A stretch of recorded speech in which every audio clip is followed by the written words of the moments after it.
When it comes to General Hospital, every fan has their own opinion, and Soap Hub is no different.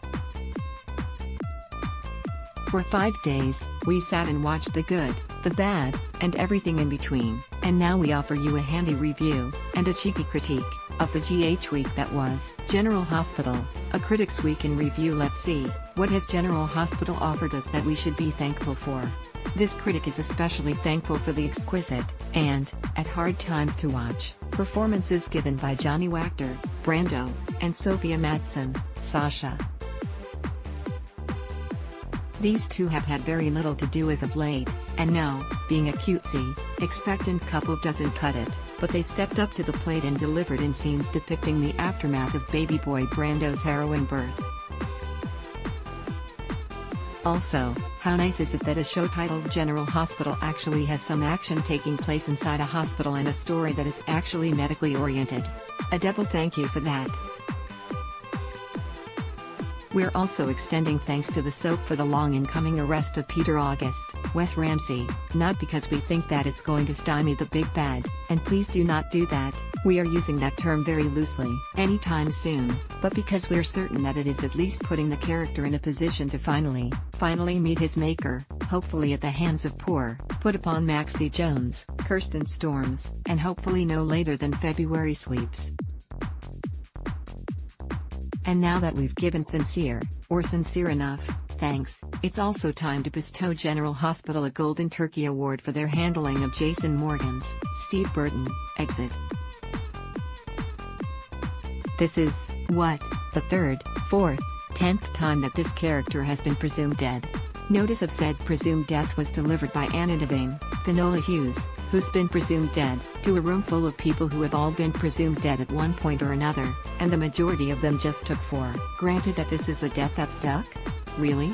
Couldn't General Hospital have at least gone the extra mile and revealed to the assemblage that no body was found in the rubble period? At least then it would make some semblance of sense when Jason inevitably returns to the canvas in a few months, or years, time. Further GH musings best keeping with character moment, despite standing in a hospital corridor awaiting news about baby boy Brando, Carly Corinthus, Laura Wright, still thinks it's appropriate to force Sonny Corinthus, Maurice Benard, into a conversation about Nina Reeves, Cynthia Watros.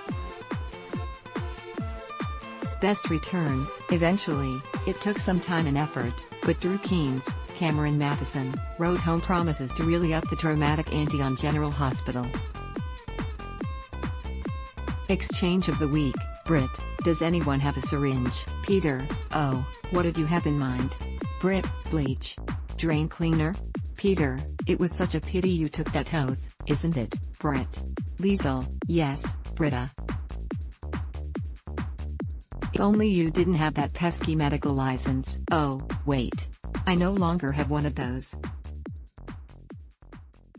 Drain cleaner it is.